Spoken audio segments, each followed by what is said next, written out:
गीत मया के गोड धर्म के मैं गावो बतराओ कुंदरू करेला तुरई के नारस मैं बगरव छछलाओ मैं छत्तीसगढ़ी आताओ।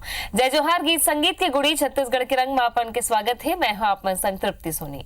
आवाज के हमार पहुना हवै लोक गायिका मोनिका वर्मा। बड़ सुघर स्वर हवै, शास्त्रीय संगीत के शिक्षा ले है और लोक रंग के धुन में बढ़िया रमेरे थे और हमारे यहाँ घलो कार्यक्रम दे बर आए। स्वागत करथन, बहुत बहुत स्वागत है आप मन के मोनिका। धन्यवाद। मैं आप मन से जानना चाहूँ कि कब ले शुरुआत करे हो गीत संगीत के? मैं गीत संगीत तो बचपन से ही गाता हूँ। मेरे घर पे गीत संगीत के बड़ा माहौल है। पापा शिक्षक हबे, लेकिन वो भी हमारे जिला में, दुर्ग जिला में काफ़ी अच्छा तबलिस्ट माने जाते और मोर भैया भी बहुत अच्छा गाते। वो सीखे नहीं है तब बोले बहुत सुघर गाते और वही मतलब बचपन से सुन सुन के देख देख के मैं गीत संगीत ला सीखे हूँ। अच्छा, मतलब आप मन के सपना रही इसका गायिका बनूं या फिर सोच के रखे रहो कि गाना ही गाना है? गाना ही गाना है और हाँ, गायिका बनना भी एक सपना तो है। अच्छा, तो सबले पहले का सुना हुई है आप मन? मैं आप मल्ला सुना हूँ बंसुरी बजैया, जो हमारे एरिया के काफी प्रसिद्ध गायक है के पाटिल जी। ओकर लिखे हुए गीत हरे और गाए हुए गीत हरे।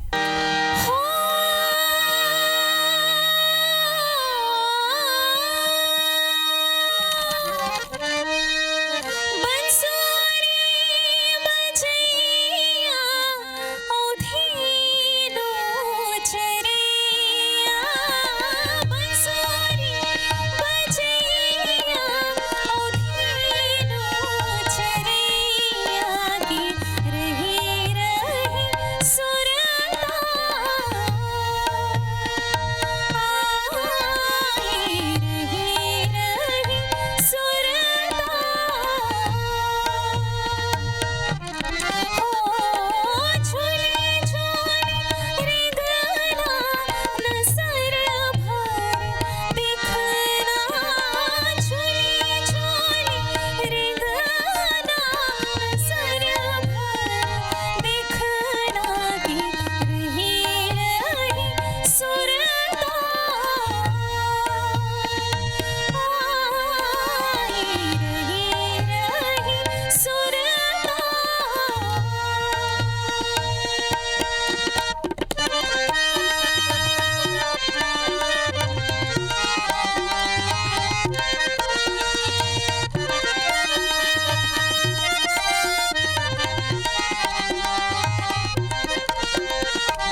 कैसे सिखोई से आप मन ला परिवार ले सीखे हो, आप मन कैसे सीखे हो?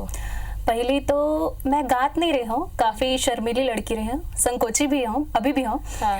तो फिर भैया और पापा जब गावे तो फिर मैं एकदम शर्मावा और एकदम कोनो कोती लुका के ओकर मन के गाना ला सुनत रहा। अच्छा। तो गीत संगीत से होती नाता नहीं रही, लेकिन सुने में काफ़ी अच्छा लगा। वैसे ही जब रियलिटी शोज वगैरह देवा टीवी पर सारेगामापा वगैरह, हाँ। तो मैं के सिंगर मल्ला में सुनो ध्यान से और जाके अकेला कोनो कोंटा में जाके एकदम हूबहू गायक कोशिश करो। अच्छा। हाँ, तो ऐसे कर करके फिर स्कूल में फिर धीरे धीरे गाय के चालू करे। पापा ला लगिस कि लइका घलो बड़ा सुघर गा थे। हाँ। तो मैं मोला शास्त्रीय संगीत सिखाए बर भेजिस।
लोक रंग के गुड़ी सजे है बढ़िया सुघर गीत मोनिका वर्मा हा सुनात है और ओकर मन के टीम घलो आए है संगतकार मन हवे। मोनिका जी, संगतकार मन कोनो भी गाय के परछाई होते, आप मन के परिवार में घलो आप मन के पापा ओ भैया जन है वो संगतकार हवे। का सोचता संगतकार मन के बारे में? संगतकार के बिना तो कोई भी गीत अधूरा ही है। बिना अगर कोनो म्यूजिक ही नहीं दी गाना में तो गाना का मजा नहीं है। हाँ। तो ओकर मन के तो काफी महत्व है। वैसे ही जब मैं स्कूल में पहुंचे हूँ तो फिर वहाँ हमारे एक म्यूजिक टीचर रही से श्री राजा बनर्जी करके जो मोर गुरु बनी से, ते यहाँ मतलब मोला खड़े करा दी आके क्लास में कि चल रहे मोनिका ते गाना सुना करके। मैं बोले सर मोला तो नहीं है। तो बोलते तेरे पापा इतने अच्छे तबलिस्ट हैं, तेरा भाई इतना अच्छा गाता है तो तू क्यों नहीं गा सकती? मैं बोली सर मेरे को आता ही नहीं है। तो वो बोलते जब तक ते नहीं गाबे तो बैठना नहीं है। अच्छा।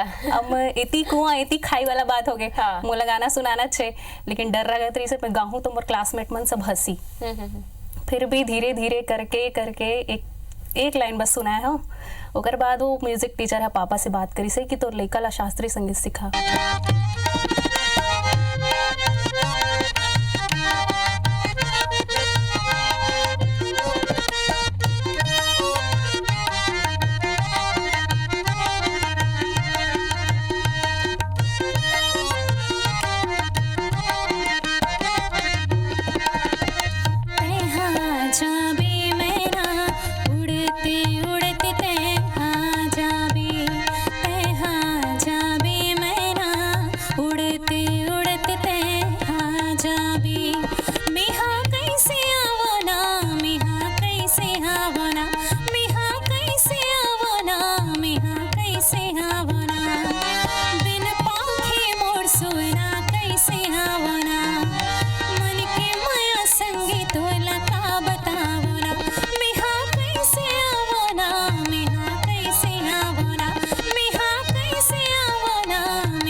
म्यूजिक गाता हो कैसे लगता है आप? फोक म्यूजिक तो माटी से जुड़े हुए बड़ा, और छत्तीसगढ़िया मन के गला में वो स्वतः ही विराजमान है।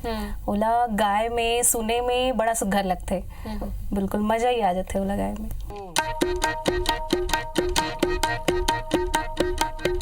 एक तिल चढ़गी, एक तिल चढ़गी, ओ हरियर हरियर, ओ हरियर हरियर, मड़वा मधुर रू तुर बदन कुमरा, मड़वा मधुर रू तुर बदन कुमरा,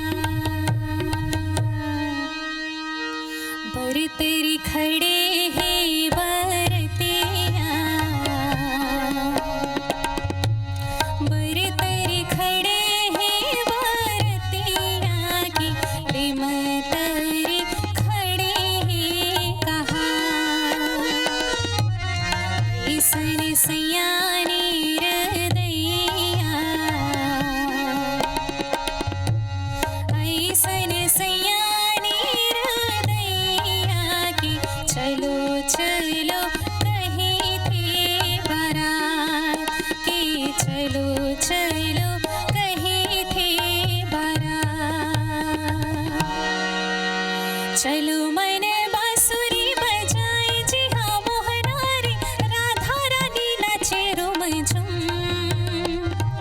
रास रचाए कन्हैया, सुअना रे मृदंग बाजे धूम धूम, मोर सुअना मृदंग बाजे धूम धूम, तरी हरी नाना रे नाना, मोर सुअना तरी हरी नाना रे नाना ना, तरी हरी नाना रे नाना, मोर सुअना तरी हरी नाना रे नाना ना।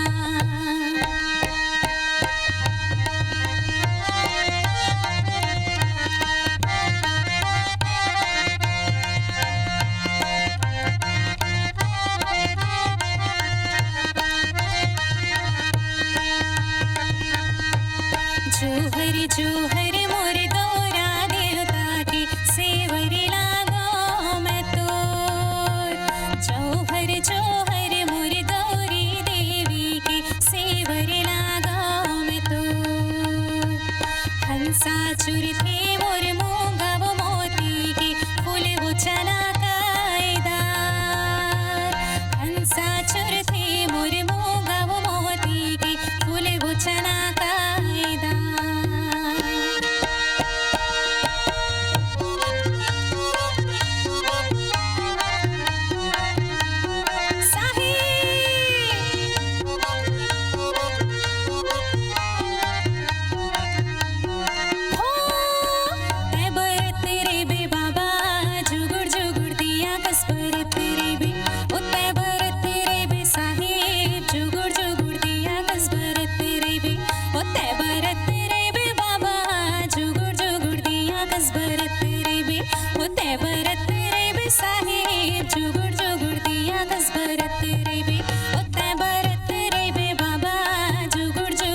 श्याम कन्हैया, अरे छोटे से श्याम कन्हैया, ओ छोटे से श्याम कन्हैया, अरे अरे छोटे से श्याम कन्हैया, ओ छोटे से श्याम कन्हैया। ए काली डहर जाए जमुना डहर जाए, छोटे से श्याम कन्हैया। ए मुख मुरली बजाए, मुख मुरली बजाए, छोटे से श्याम कन्हैया, अरे छोटे से श्याम कन्हैया, अरे अरे छोटे से श्याम कन्हैया, अरे छोटे से श्याम कन्हैया।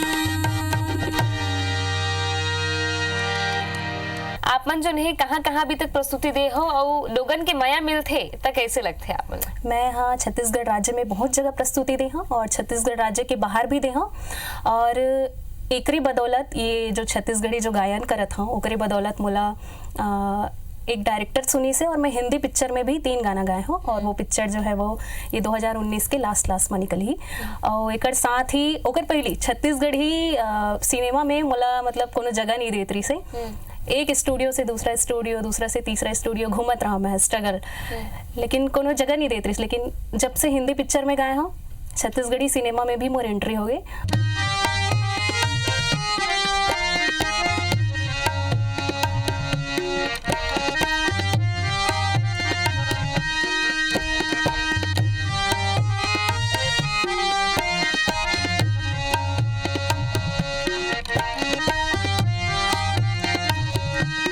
और पापरी के धार महानदी अपार, इंद्रावती हम पखरे तोर पैया। महु पावे परो तोरी भुइया। जय हो छत्तीसगढ़ मैया। महु पावे परो तोरी भुइया।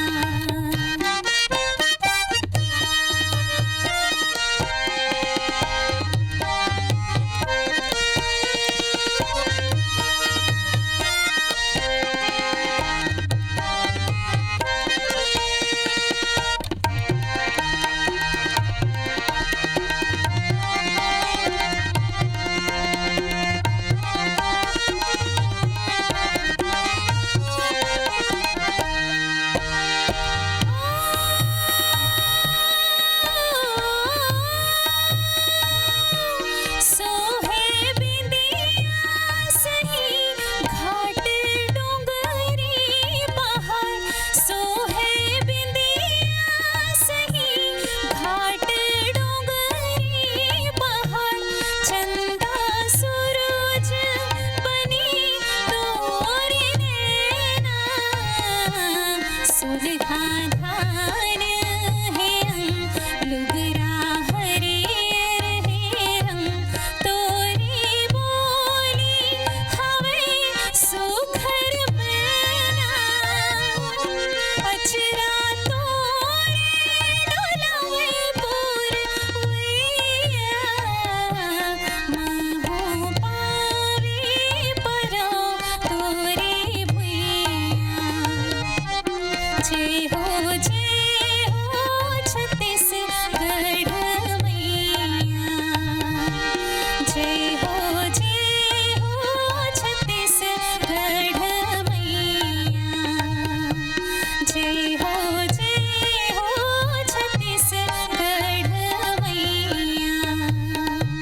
जय हो छत्तीसगढ़ मैया।